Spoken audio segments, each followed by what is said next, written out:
Hello. I'm going to wait until someone confirms that they can see and hear me before I get started. I have my awesome Django Girls mug, which I'm excited about.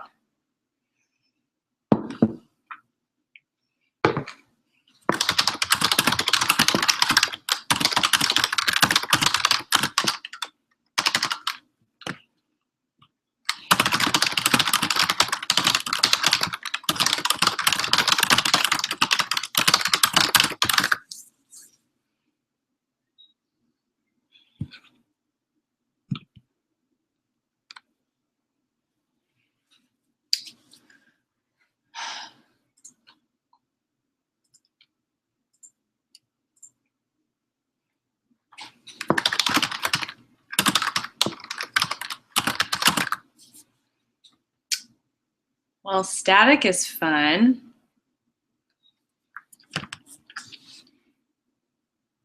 Yay! All right. Good morning, everyone, and welcome to PyLadies Remote. And today, I've got your chat up here to my left, and so I'm kind of looking at that at the same. And I see that a few of you say that you can see me, which is awesome. If you still can't see me, if you can't see me, whenever you can't see me is pretty, there we go. Okay, awesome. Kimmy is good to go. Okay. All right. So yes, my name is Lacey Williams Henschel, and I know some of you that are in this talk this morning, and I'm pretty excited about that. But it's also nervous, like it's nerve-wracking to give a talk to people that you know. I have my awesome Django Girls mug full of coffee with me, though, so it's going to go really well. So yeah, this morning we're going to talk about giving your first conference presentation. Has anyone who's taking this class this morning already given a conference presentation? You can just kind of chat that in the chat if you want to. So I'll give you a second to do that. And while I'm doing that, I'll see if I can get this. See, how do I share my screen here? All right, let's share the entire screen. And let's present.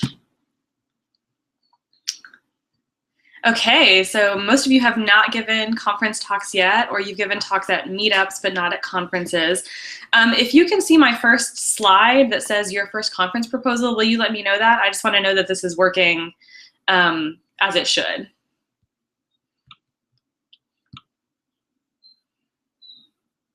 So, okay, so we've got one conference talk that maybe wasn't as good as it could have been. All right, so we're going to address a lot of these before. I think, awesome, thank you for letting me know that you can see the slide. So yeah, we're going to address what to do if you've never given a conference talk before, or what to do if you've given maybe like a meetup talk but not a conference talk, or what to do if you feel like you've given a conference talk but it wasn't, you know, as great as it could be. Shannon says, yes, but I wouldn't say it was awesome. So we'll get to that too.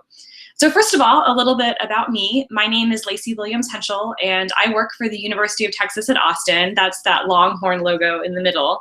I was also on the 2015 conference committee for DjangoCon US, and I was the diversity chair and the financial aid chair for that. Over there on the right, the C is for Project Callisto. I'm on the technical board of Project Callisto, which is a sexual health nonprofit that provides reporting and recording tools to college campuses so that the survivors of sexual assault on college campuses have a safe way to report those. The lower right icon, you know, PyLadies. I've been involved in PyLadies in a few different ways. I was an organizer for my local chapter whenever I lived in Austin, in addition to doing this. The lower left icon is the Treehouse icon. I've done one guest course for Treehouse, which is a company that offers online video coding tutorials. And then my second guest course should be coming out here in just a couple of weeks. So if you're a Treehouse customer and you want to learn more about Django, then you can learn from me. And then of course, Django Girls. I've got my mug here. The third workshop for Django Girls that I've organized is happening 1 week from today, which is really exciting. And I'm also on their support team, which is really great too. I've given a few conference talks, although not as many as you would think for me to be giving this talk. A year ago, I actually hadn't ever given a conference talk before, and it was really, really nerve-wracking. My first conference talk was at Django Birthday, and it was about making your tech event more accessible. And the way that happened was whenever I signed up to be a Django Girls organizer, they didn't have a chapter in the organizer's manual on making your workshop accessible to people with disabilities. So after talking with some friends of mine, I wrote one. And then I turned that into an article that was published in an online journal called Model View Culture. And then I was asked to turn that into a talk for Django Birthday, and I did. My second talk was at Django Con, and it was all about Jane Austen. It was basically about how being an English major made me a better programmer. Then I was invited to keynote Postgres Open. I don't even use Postgres. Oh, hi, Eleanor. It's nice to see you.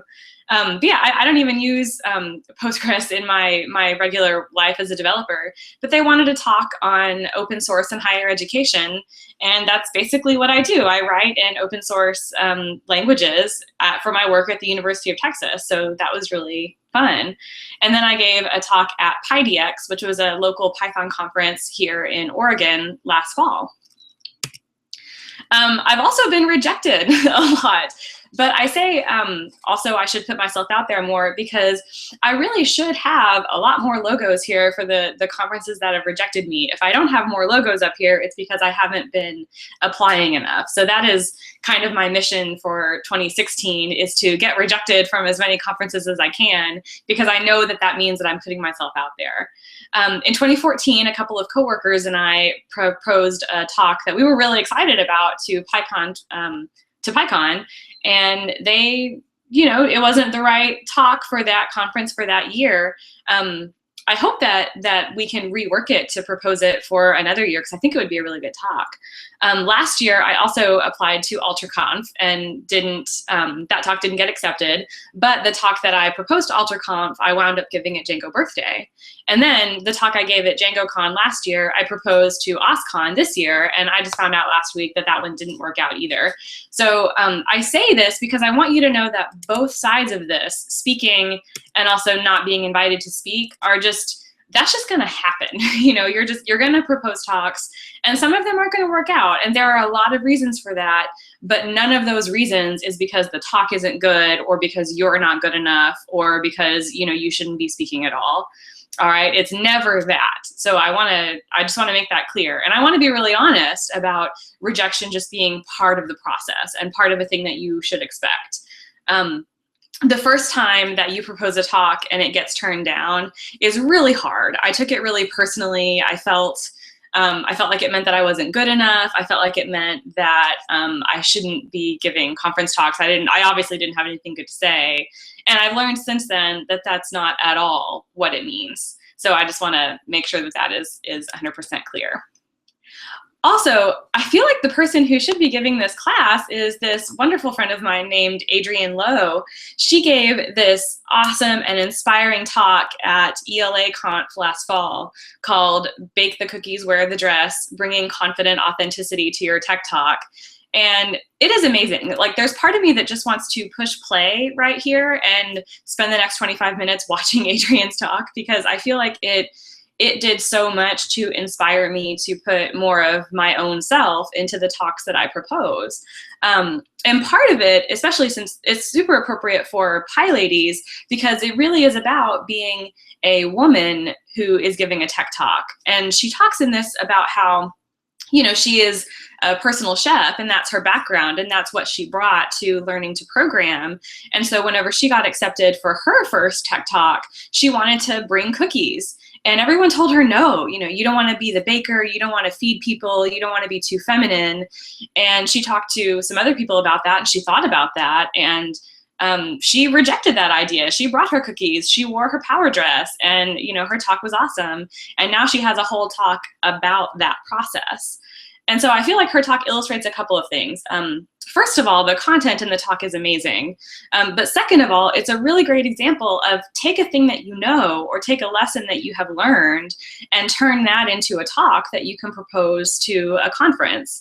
And so yeah, it's really, really wonderful. I really think that part of me honestly thinks that you should just close this window and you should just watch Adrienne, and that should be sufficient. But don't do that. You're here. Stick with me. But I do think that you should, and I'll make these slides available, and I'll tweet out all of these links after the this presentation is over. So I really do think that your step 2 for right after this class is to watch Adrienne's talk, because I think that you'll really enjoy it. Okay. So this is a 7-step plan toward getting you to your first conference talk. And 7 steps is a little bit cheeky, because obviously there are way more than 7 steps, but maybe some people might say that there are fewer than 7 steps, but 7 steps isn't really it, but just to be kind of funny. But the step 0 is talking about imposter syndrome. There's this idea that we all have that we're not enough, that we don't have anything to bring to the table, that we don't have anything groundbreaking to say, that no one wants to hear what we have to say. And that is just not true. So the one lesson that I want all of you to take away from this is that you are enough.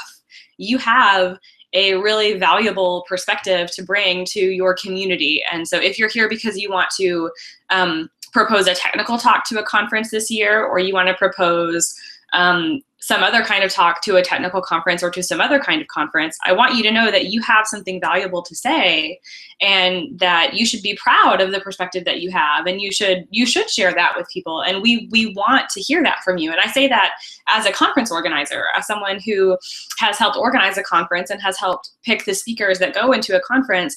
We want to hear your voice. We want to include you. So please, please know that. Okay, but the actual step 1 is figuring out, what do I say? And this is where Adrienne's talk that I mentioned a couple of slides ago really comes in handy. So what you say in your talk could really be anything. What are you into? What do you do well? What do you like? What I noticed, and this is what got me into teaching at Treehouse, that I'm actually really good at explaining the request response cycle in Django. Python is I'm not as good at teaching Python, but teaching Django is something that I'm good at. So, you know, I got the opportunity to do a guest course for Treehouse, and I said yes. And that's not the same as a tech talk, but it's actually really similar. One of the lines that Adrienne has in her talk is, how do you do you? Your talk should be about doing you. It should be about doing you in a way that you can share with other people. But the thing that you have to give is yourself. So please do that. And so this is a thing that is really easy to feel like, you know, you're proposing a talk to a technical audience, and you think, well, I don't know anything that other people don't already know. Like, everyone already knows how to write a view, or everyone already knows how to, you know, do a list comprehension. But what you have to remember is that whenever conference committees are putting together their program, what they're looking for are talks that will speak to a wide variety of people in the audience. And there are a lot of beginners in a lot of technical audiences. And there is no better person to speak to a beginner than another beginner, or someone who was recently a beginner. You have this amazing empathy that a lot of other people who are maybe more advanced, it's not that they don't have that empathy, but it's a little bit farther away. You have this more immediate experience of, I had to learn this thing and it was really hard for me, and this is what worked for me. So that's a thing that you can share. Some of my favorite talks at the tech conferences that I've been to have been from other beginners who were like, I started programming in Django 6 months ago, and this is what I learned. And that made me feel like, oh, I can do this too. That was so encouraging to me. I see Davina saying that she feels that way, that she has nothing groundbreaking to share. There's not a lot that is groundbreaking, you know? I mean, most of us who are just doing the daily work of being developers aren't breaking new ground. We're not, you know, inventing anything new. We're not inventing new tools or you know, releasing these packages that thousands of people use. We're just doing the day-to-day work of learning new things, of building apps or pages that our users find useful, of trying to solve problems in ways that don't break easy. And that's what you have to share. You have your perspective, you have your experience, and your experience is valuable. And again, I want to make this really, really clear that even if, you know, you see all these blog posts or these tutorials or something, you know, online, and you think, well, this topic has already been covered, but it hasn't been covered the way that you would cover it. So if something is interesting to you, or if you have learned a really valuable lesson that you want to share, I encourage you to share that. And also, speaking of which, I really love that that Davina popped in here with sharing her experiences and sharing how she feels. So please feel free to do that. Please, I really want this to be a discussion, which is so hard because I'm the one talking and I have to just kind of like look at your chats over here to my left. I really wish that we could all be in on this video chat so that we could have more of a two-way discussion. But the best facsimile of that is going to be you jumping in, like Rachel and Davina have. So please, please do that. And yes, the Mindy Project is the best show. I've just now gotten all caught up and I'm really excited about that. So after you've decided, like, you know, okay, this is what I'm going to talk about. This is my topic. I've got something to say. The next step is figuring out where to say it. And all of these Twitter accounts here are either conferences or they link to conferences where people have had good experiences. So the, you know, Django cons, the PyCons, et cetera, those are kind of obviously geared toward the Python and Django languages or frameworks. But even if you don't write in Python or Django, although this is PyLadies, so you probably write at least a little bit of Python if you're listening to this right now. But I wanted to point out a couple of others. So ELA Conf is a leadership conference geared toward women, especially women in the technical field. OS Bridge is open source bridge. OSCon is open source conference. It's an O'Reilly conference. Write the Docs is all about documentation. AlterConf is about diversity and justice in the tech and gaming industries. And then Callback Women, the very first Twitter account, that is a Twitter account started by Karina C. Zona. And it just tweets out CFPs, and it tweets out scholarship information, and it tweets out conferences that are explicitly trying to recruit women and people of color as speakers. So you should, if you're in the Python or Django communities, you should definitely follow all of the conferences that are specific to those. But you should also follow these other conferences so that you can get to know them, figure out whenever their CFPs come out. And I also know personally people who have spoken at all of these conferences and had really positive experiences. And I know that a lot of these conferences offer a lot of financial aid, and sometimes they offer pretty significant financial aid. Like DjangoCon Europe, for example, will bend over backwards to, if they select you to speak, to make sure that you can make the trip. So don't let cost become a factor for you in deciding where you want to, where you decide to propose to speak. So the last one that I mentioned, okay, before I started talking about DjangoCon Europe, I started talking about Callback Women, which is this one. Oops, there we go. So yeah, this very first one. And that's the one where the main idea is just that Karina tweets out CFPs for other conferences. Thank you for asking that, Stacey. I hope that answered your question. So yeah, more step 2 about where to speak.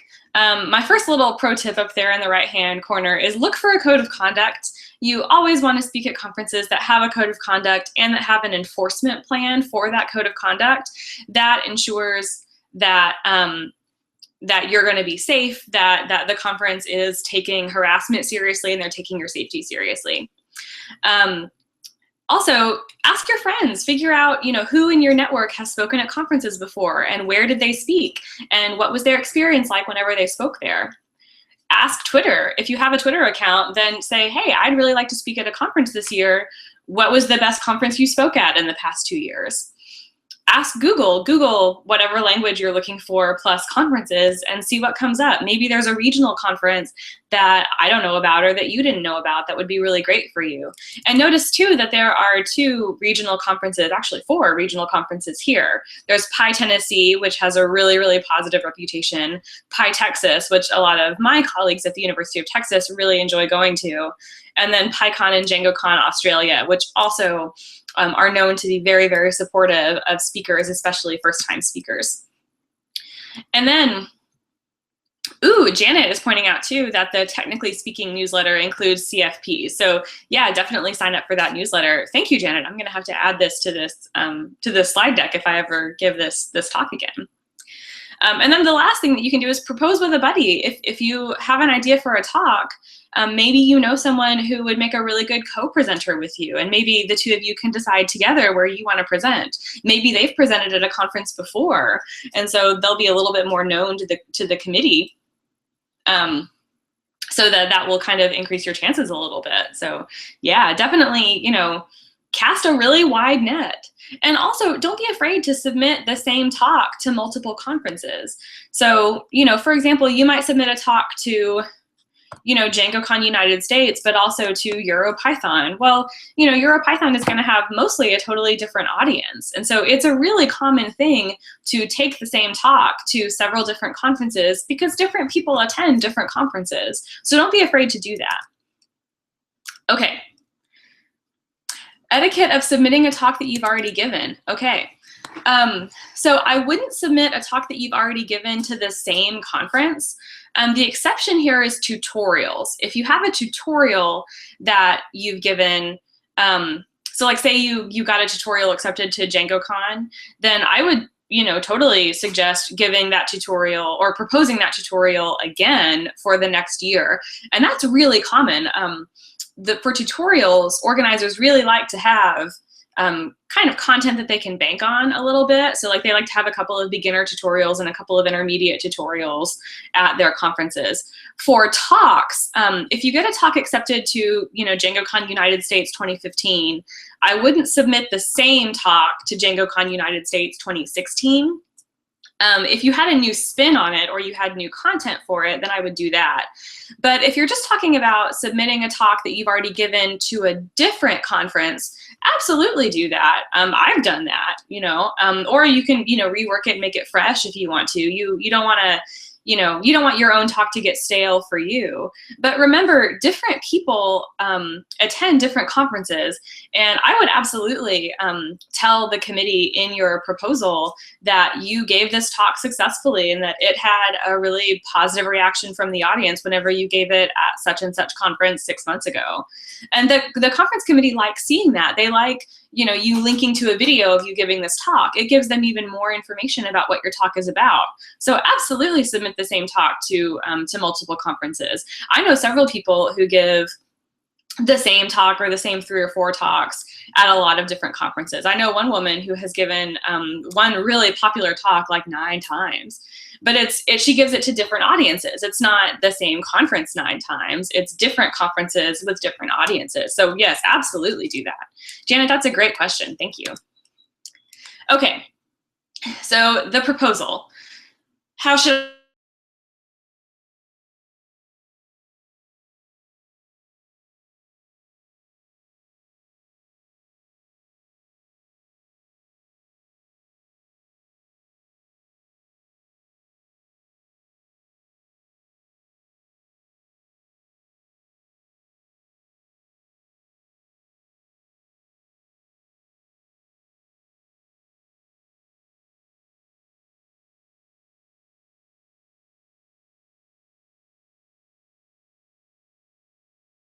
to 45-minute time slots really are reserved for the very, very technical talks that maybe function even like a mini tutorial. I would, okay, let me see here.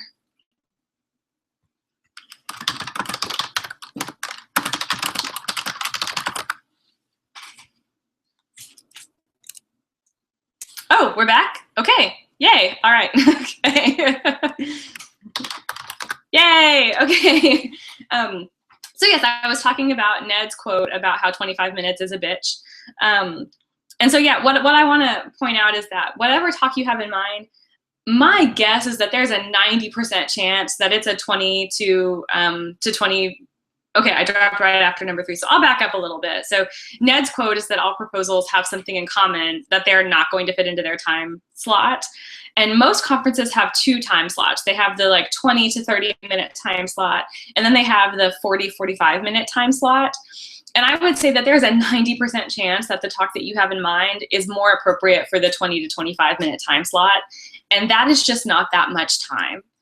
To really dive deep into a topic, you're probably going to want to focus your proposal. And so I have this GIF here of Edward Scissorhands to sort of illustrate that you need to cut. You need to really be ruthless about, shaving down your proposal to get to the meat of it.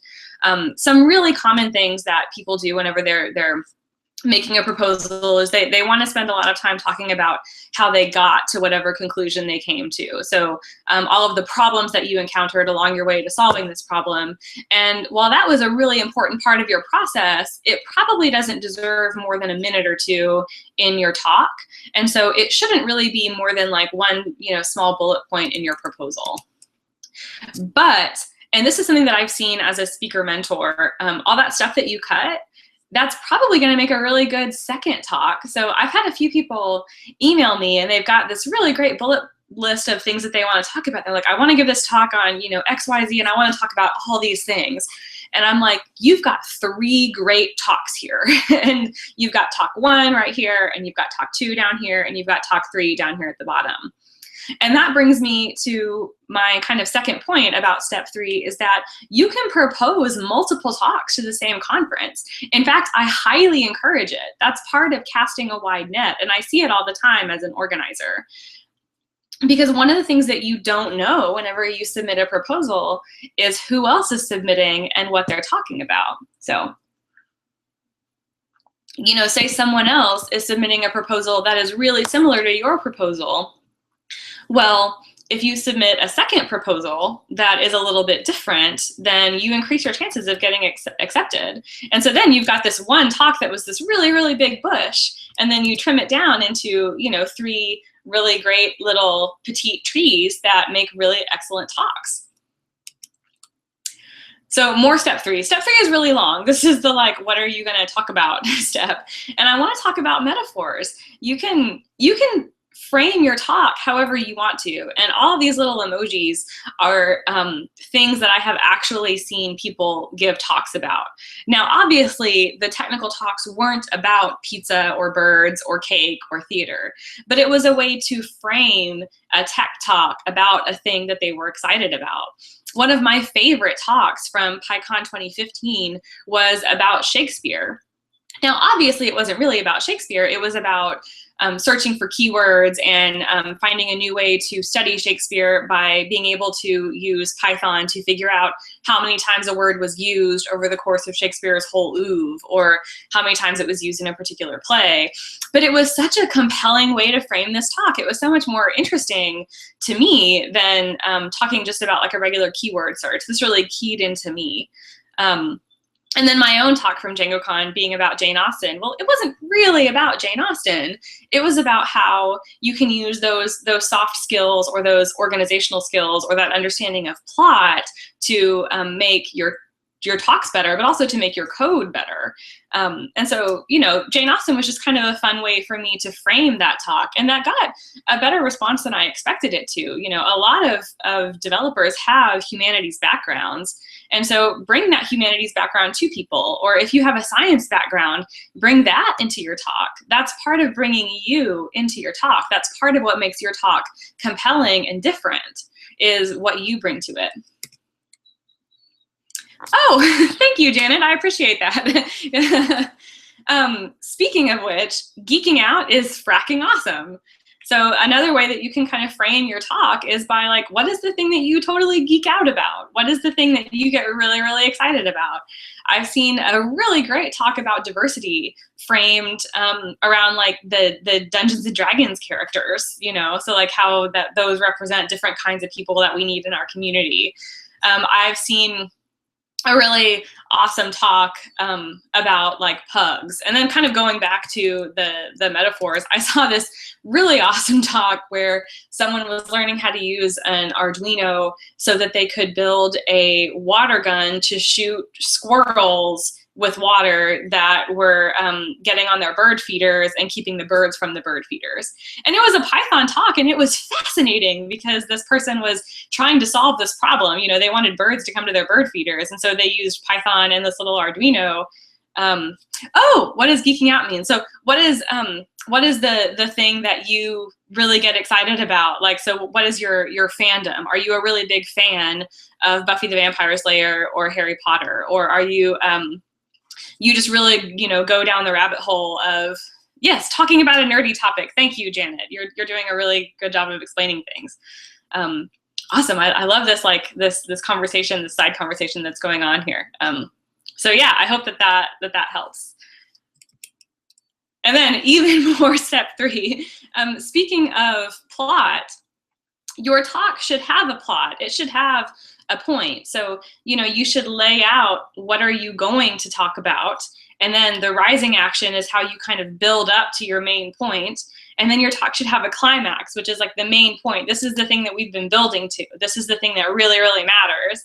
And then the following action is like, okay, well, what happened after that? How did we settle down?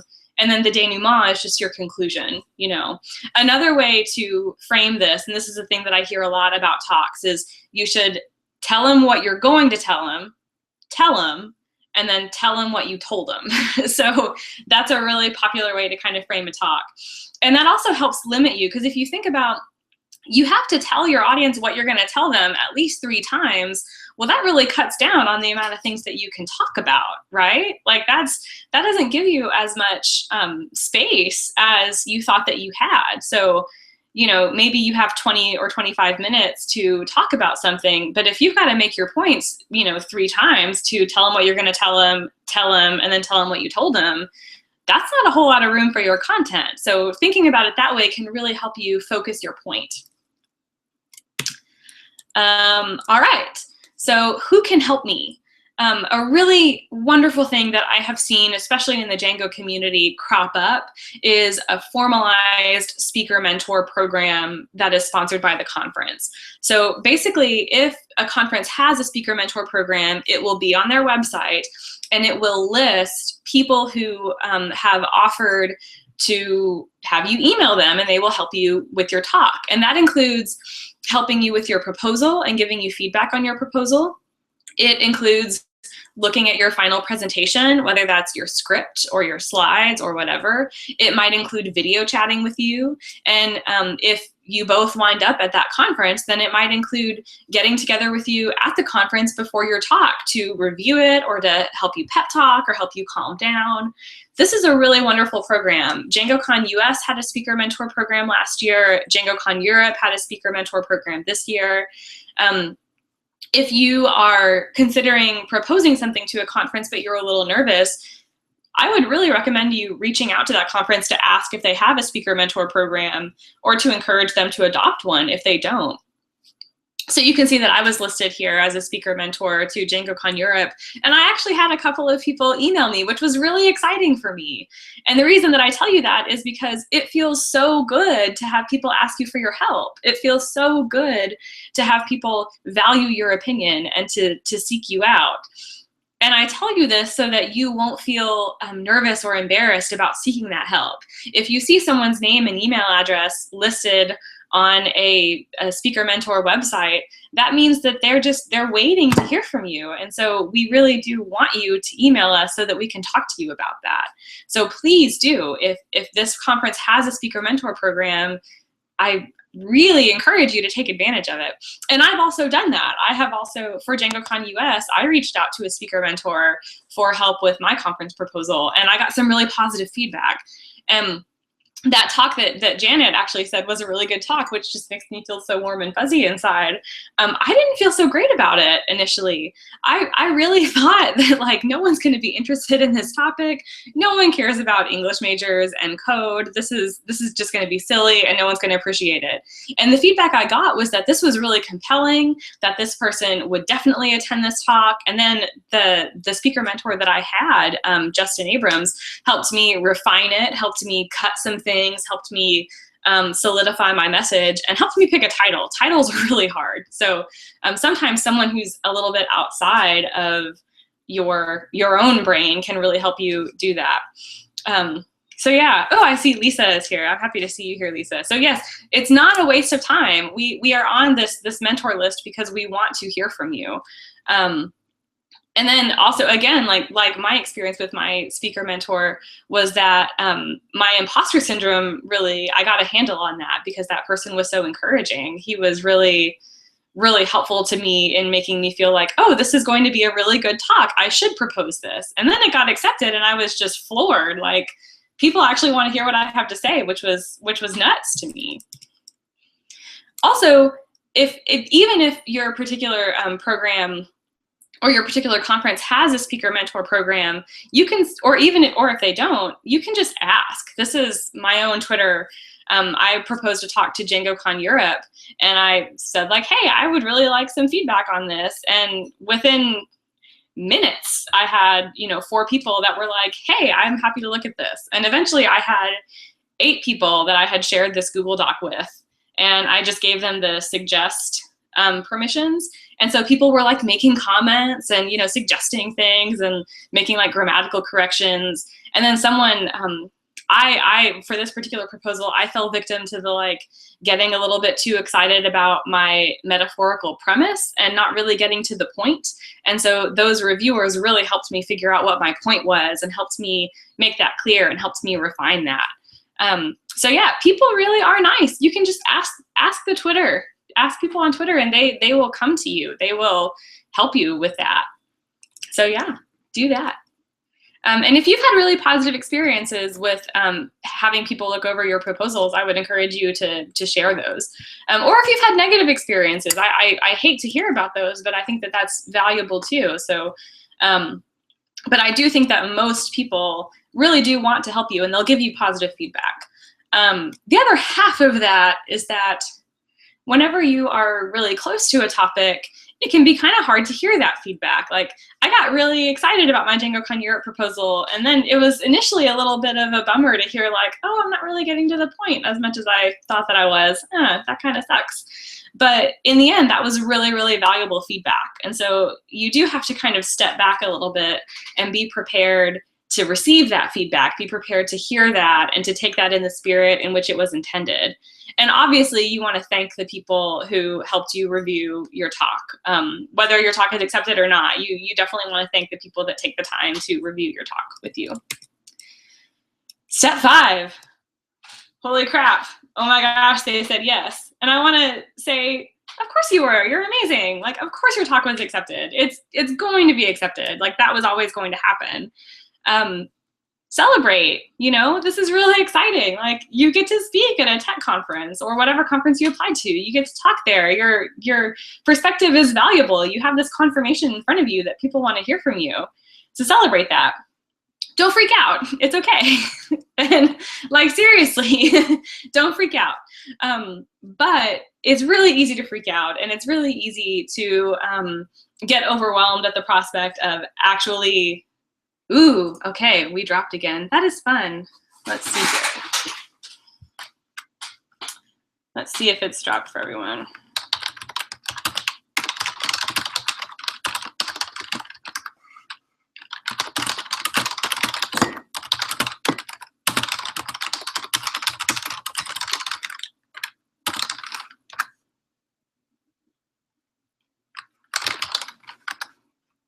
Okay, awesome. All right, good deal. Okay, so is Eleanor also back? I just want to see. I'm going to assume that we're good.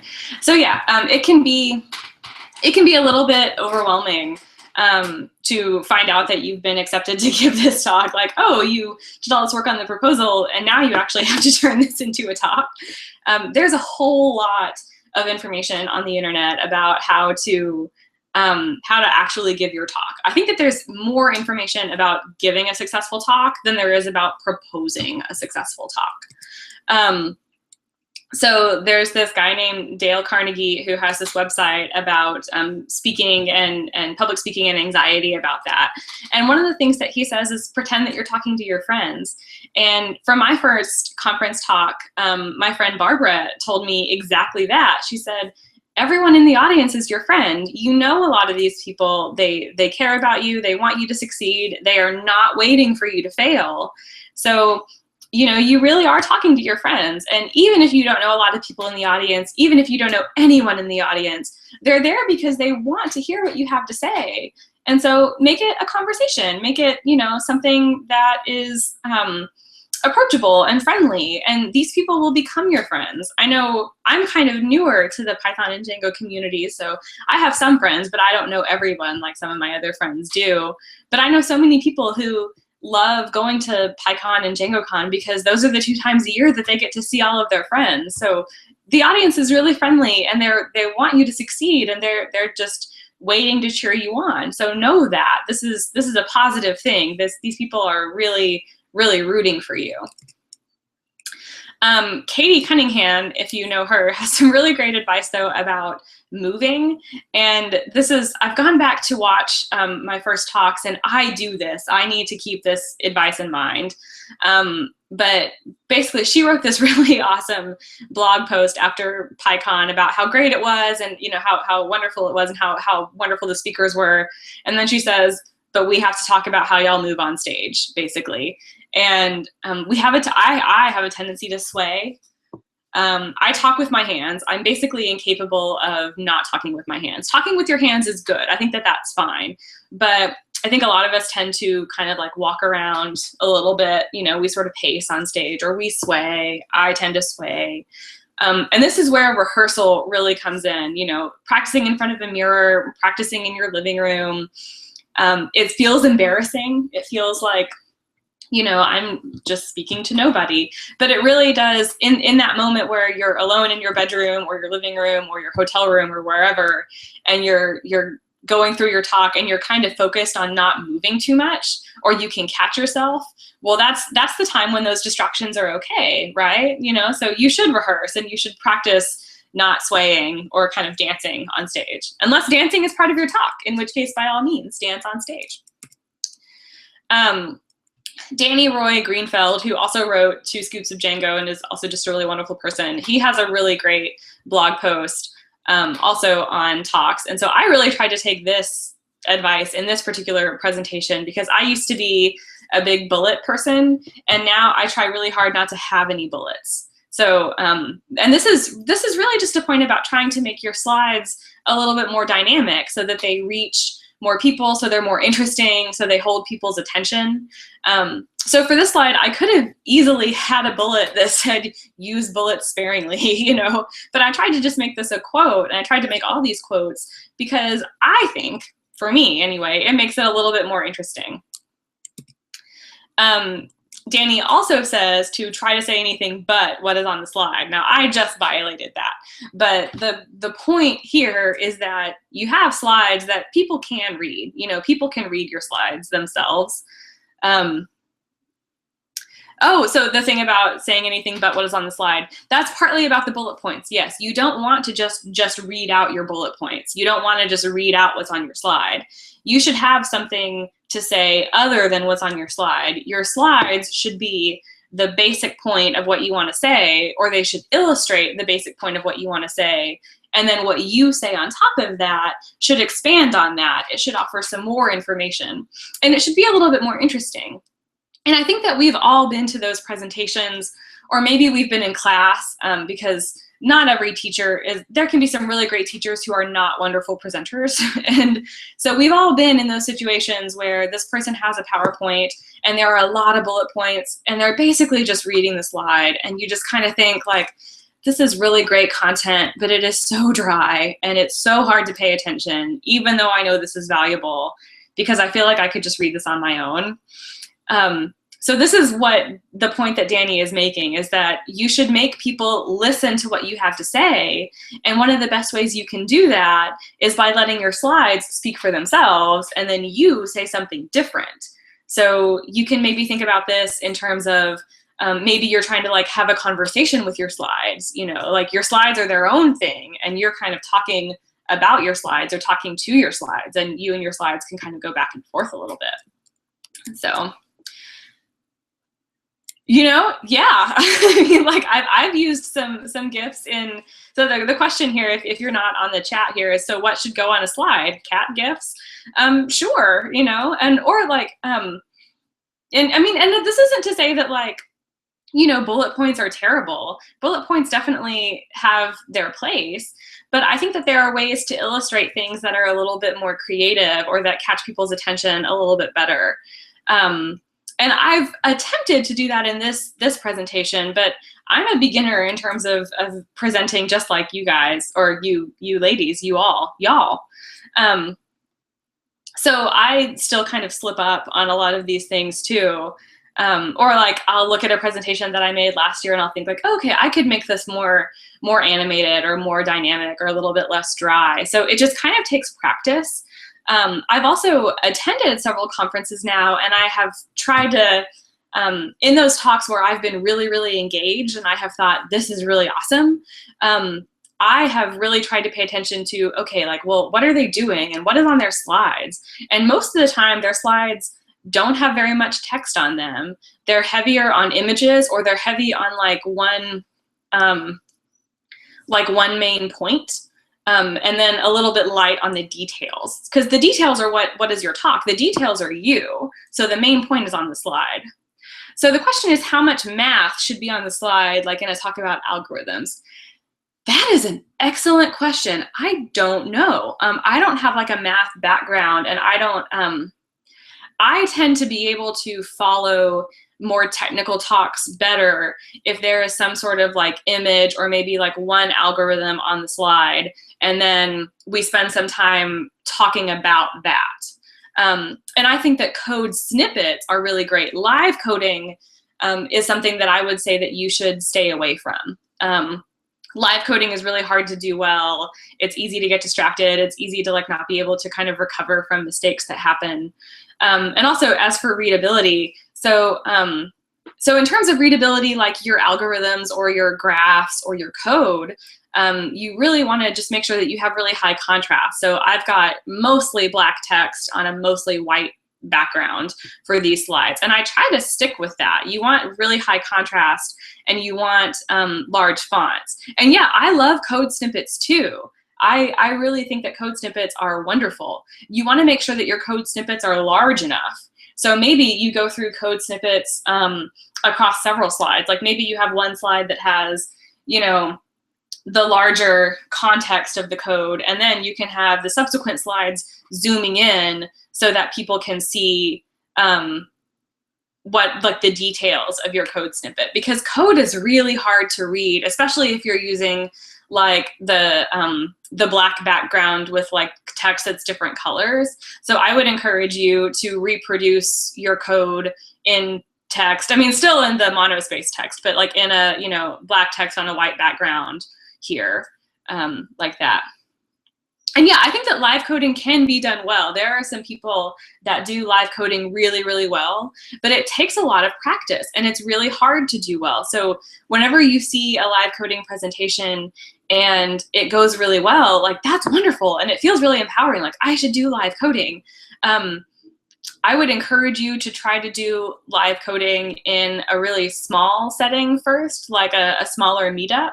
But I think that most of the time, what you do in live coding can be better accomplished by using code snippets.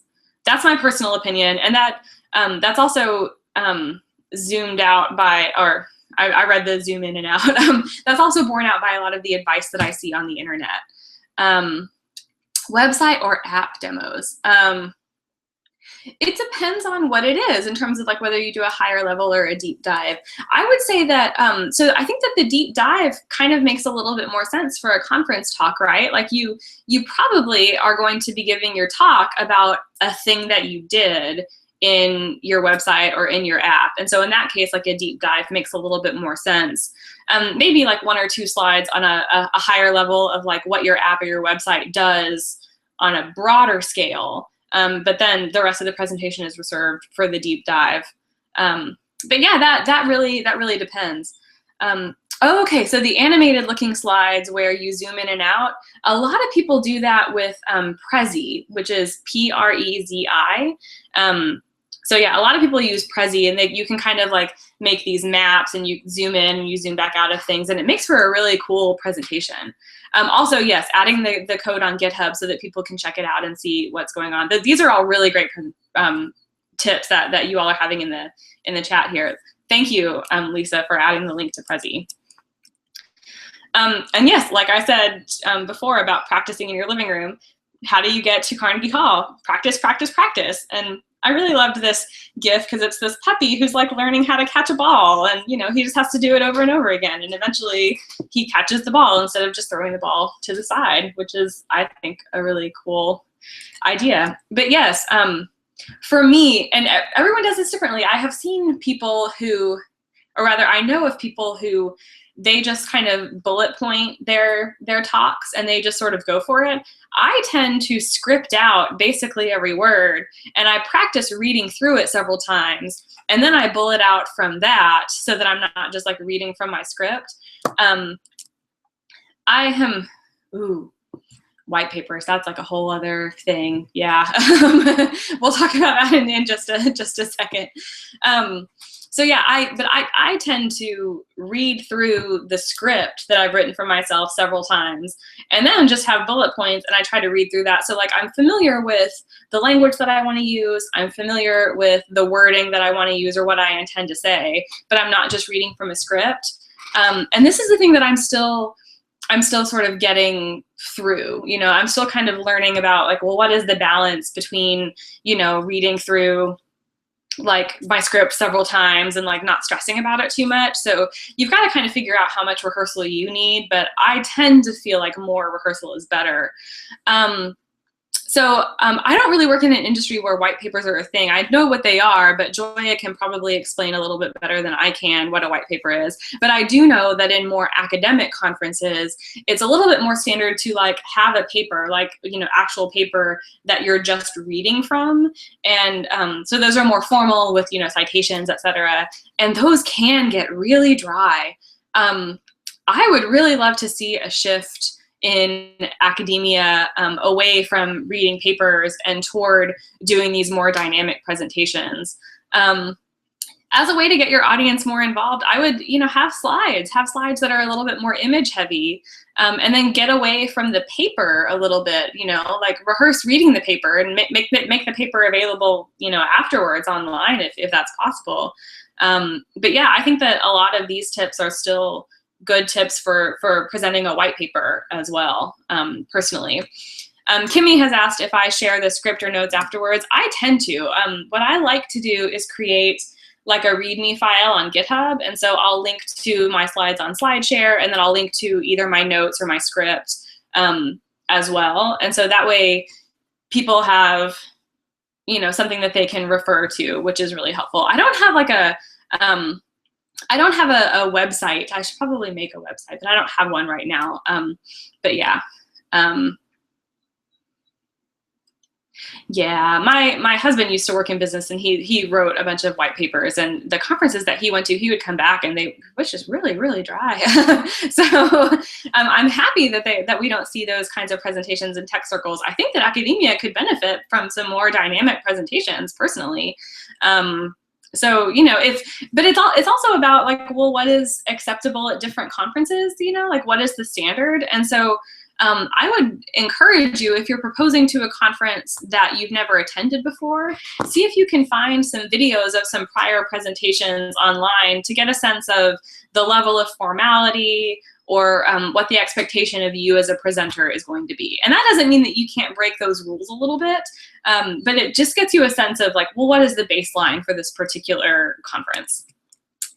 And then this is probably goes without saying, but be well rested, be sober for your talk, be well fed, and then have respect for your audience. Let your audience know that you are happy to be here and that you feel good about being here. So this story that Danny Roy Greenfeld tells in his blog post about like this guy who presented with a beer in his hand, and then in his blog post he goes on to say that this guy, he got really distracted, he got away from his notes several times, he got kind of confused, and that's really distracting for the audience, and it's really irritating. And Danny even says that for this particular presentation, he could tell from the person's slides that the talk would have been really good if the speaker had been kind of prepared to let it be good.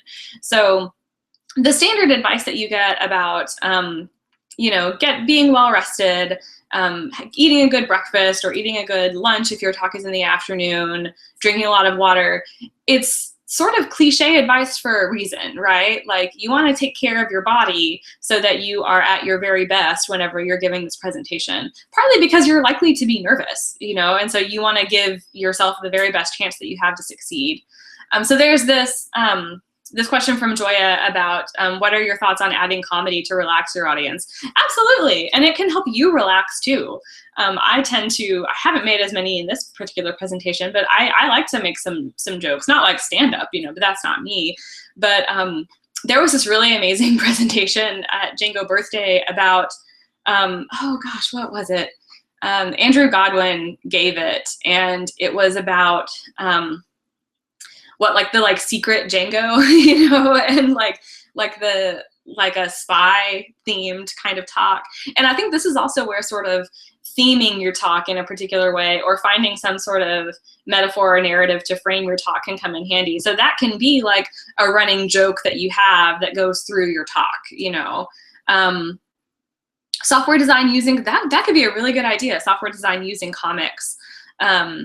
I haven't seen that before, but I think that could be a really good idea. I have seen people like use comics throughout a tutorial. So they're giving a talk or a tutorial, and then they have like, in fact, my friend Tarian does this. She is also a comic illustrator in addition to being a developer. And she like writes and draws comics to illustrate different points about like the tutorial that she's guiding people through, which I think is a really fun thing to do. So yeah, I think that adding comedy or comics or whatever kind of fun or lighthearted metaphor that you can do, it can make your talk a lot more dynamic, keep your audience engaged, keep you engaged with your talk. You know, all of this is for you too. So yeah, whatever makes your talk more fun for you to give is amazing. So it's a possibility that you might encounter a different step 5, and that you might find out that your talk was not accepted for this particular conference. And I chose this particular GIF because I think it's got that rebound right in there, right? Like Amy Poehler kind of, she's waiting for the high five, she doesn't get it, and so she's like, all right, well, I'm gonna do this myself, and it's fine, you know. Like I said before, getting rejected from a conference, that's a feeling that just sucks. There's just no two ways about it, especially the first time. It hurts. It's easy to take it personally. But I'm here to tell you why you should really make an effort not to take it personally. So there's a lot of things that rejection does not mean. It's not saying anything particular about you as a person, or you as a developer, or you as a speaker or potential speaker. It's really not. And it's not saying anything about your topic. Like, it's not saying that your topic wasn't good enough, or wasn't compelling enough, or wasn't sufficient for this conference, all right? It might be saying something totally different than that, and we're gonna get into that in just a second. But these are the kind of thoughts that I have had after being rejected from conferences. So after my very first conference rejection, I really thought that just meant like, well, all right, I guess I'm just not the kind of person who speaks at conferences. And that's clearly not true, right? Like, I speak at conferences a lot now, but a year ago I had never spoken at a conference. And 2 years ago, my only conference speaking experience was getting rejected from a conference. So, you know, sometimes it takes time. It takes time to find your voice. It takes time to find the right conference for your particular topic. It might mean all kinds of things, but it doesn't mean that you're not good enough. It doesn't mean that your topic isn't good enough. It doesn't mean anything about you and that conference at all. It just means that for whatever reason, your talk was not the right fit for this conference this year, okay?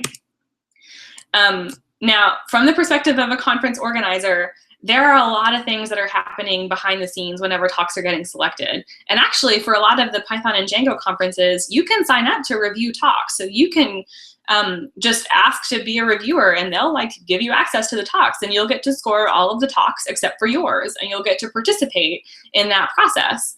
The final selection, of course, is going to be left up to the conference organizers, but you'll get a sense. And that can be a really valuable experience, because you get a real sense of the depth and breadth of the different kinds of talks that get proposed to tech conferences. And that's really powerful. So I would encourage you to do that.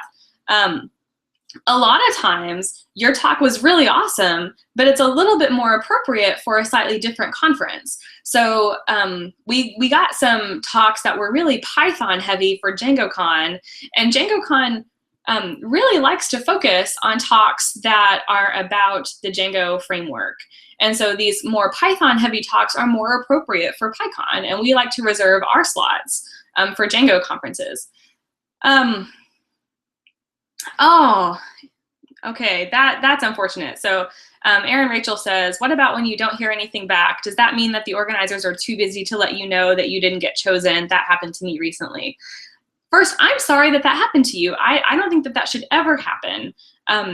If you submit a talk, the organizer should always let you know what the status of what the final status of your proposal is. If it's been, some months and, maybe how you found out that you didn't get chosen is that they like released the list of speakers. That just sucks. Part of me is like, well, I would, maybe let the organizers, know that you didn't hear back from them. Hopefully their response is a profuse apology that you slipped through the cracks. It is very standard in the conferences that I've been a part of to notify people. So you should get notified. If you don't, that shouldn't happen. And that's not about you. It does not mean that like, your talk was so bad that they couldn't even talk to you about it. Like that's not at all what it means. That's a failure at an organizational level of the conference. The conference should always respond to you about whether your talk was accepted or rejected. Something else that can also happen whenever you submit a talk is that, your talk might have been really similar to somebody else's talk, and for whatever reason, they decided to go with that other talk. This happens a lot in Python and Django conferences, especially because, different things go kind of in and out of fashion. And so like we might have several proposals on like the Wagtail CMS or something like that, and we probably don't want to have 5 proposals on the same topic. So we try to limit those, and that just means that we can't accept them all, and those decisions are really hard. What also happens is that a lot of conferences get so many submissions. For DjangoCon this past year, we had 4 times the number of submissions that we had slots. I think for PyCon, that disparity is even worse. So you can have a really great talk, and it just doesn't make it on the schedule for this particular year. There just isn't enough space, and that really sucks because like, well, why didn't I get to make it in that top 25%, or like why, and I don't really have a wonderful answer for you. It's just putting together a program is really difficult, and whenever you have a lot of submissions and a lot of really wonderful talks, you wind up really hoping that some of those other talks propose again next year, because you really want to see that talk and there just wasn't room for it this year. It also might mean that your talk needs a couple of tweaks, and so we'll talk about that on the next slide. So yeah, this is a screen cap of what my team, because I proposed my PyCon 2014 talk with 2 other people, they had offered in their rejection letter to give us some feedback regarding the committee's decision, and we took them up on that. So this is the entirety of our email. You want to thank the committee whenever you hear from them. If they offer feedback, or even if they don't, take them up on that feedback. And then, figure out ways that you can tweak this proposal and submit it to another conference so that you can kind of put yourself back out there. In our case, this was actually really valuable feedback. They felt like we were presenting a topic, like our presentation sounded like it was more about what we did, and they would be more interested in how we could help other people replicate what we did.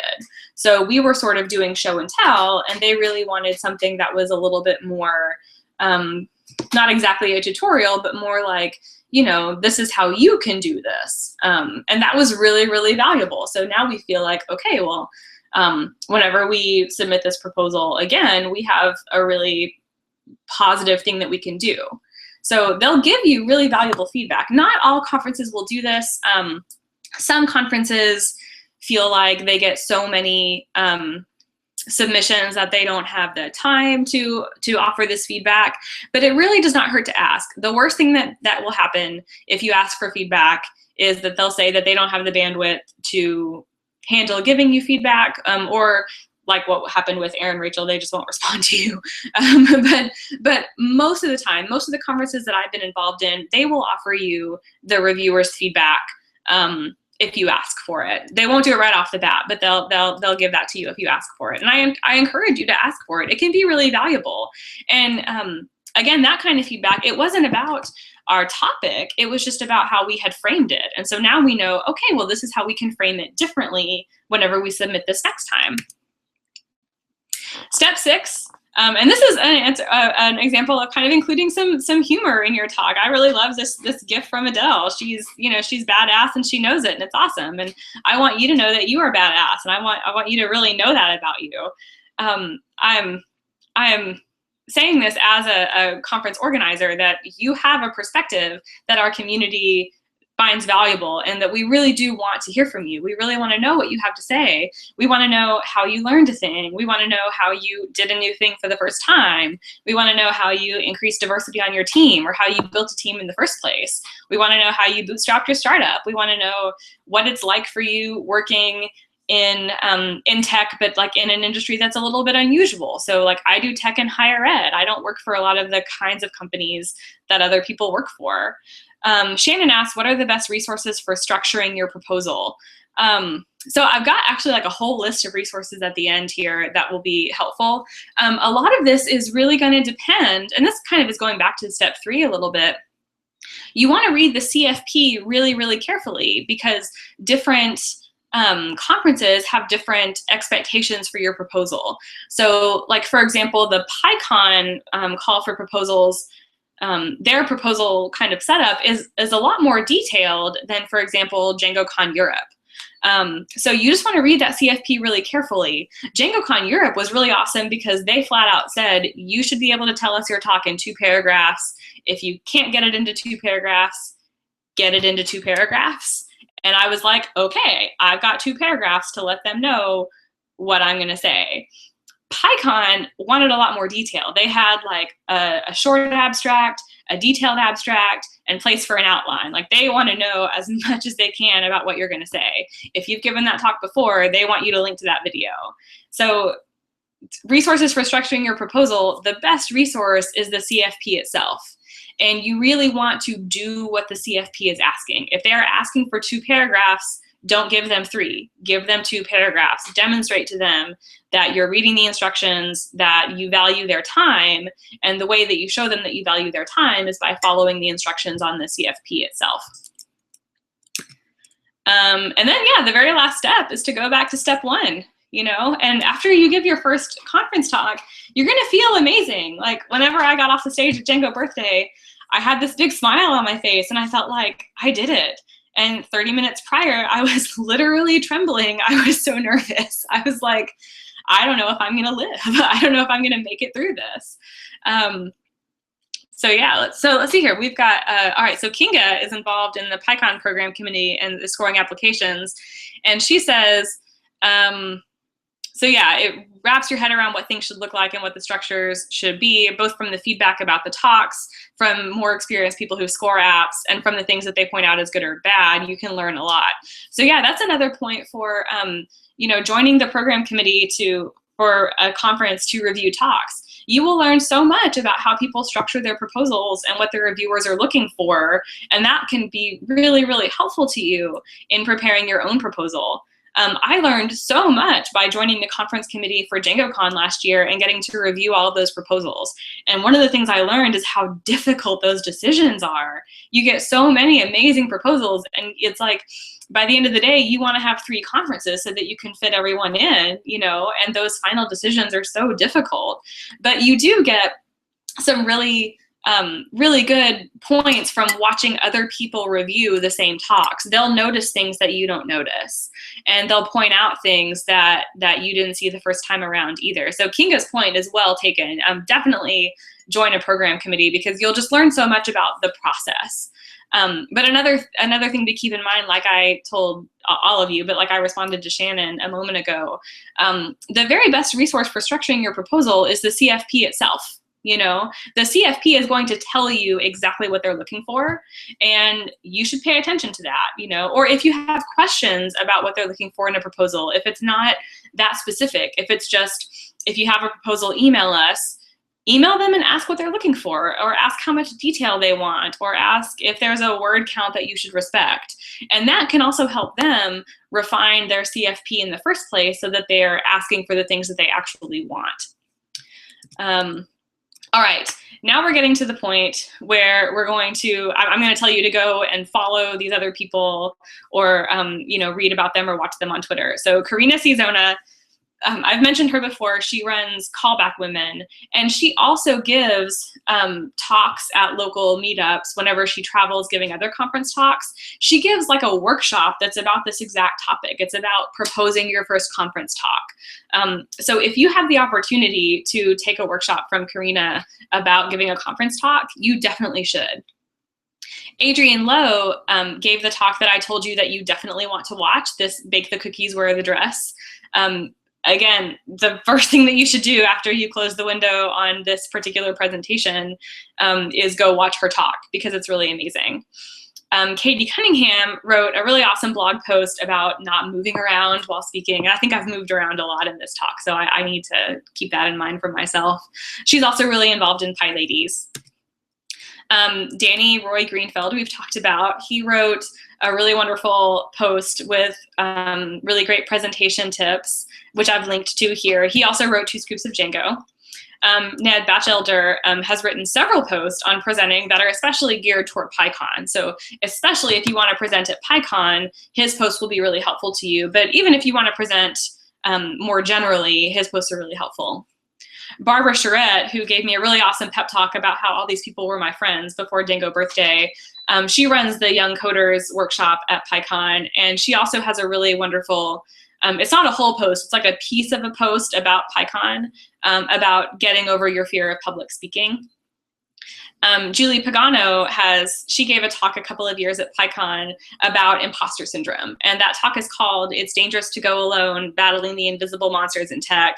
And that is another one that's just really about, you know, doing you and knowing that your perspective is valuable, and having the confidence that what you have to say will be well received and that you do have something valuable to say. And then Eric Snow has written a post about advice for PyCon speakers too. So a lot of this is about PyCon, but it's one of the largest conferences in our community. And so a lot of posts gear towards PyCon, but they're more broadly applicable to other tech conferences or other conferences in general. If you have more questions, I'm going to hang out on the chat until everyone is gone. You can reach me on Twitter at Lacey N. Williams, or you can email me at lacy@djangogirls.org. And thanks, y'all. All right, so I'm going to stop screen sharing and go back to y'all being able to see my face. Yeah, hi. And again, thank you so much for giving up a part of your Saturday to spend this this hour with me chatting about conference proposals. I am over here in the chat. The link to that is tlk.io/PyLadies Remote. So if you're not already over there, then feel free to hop over there and we can have more of a chat. All right.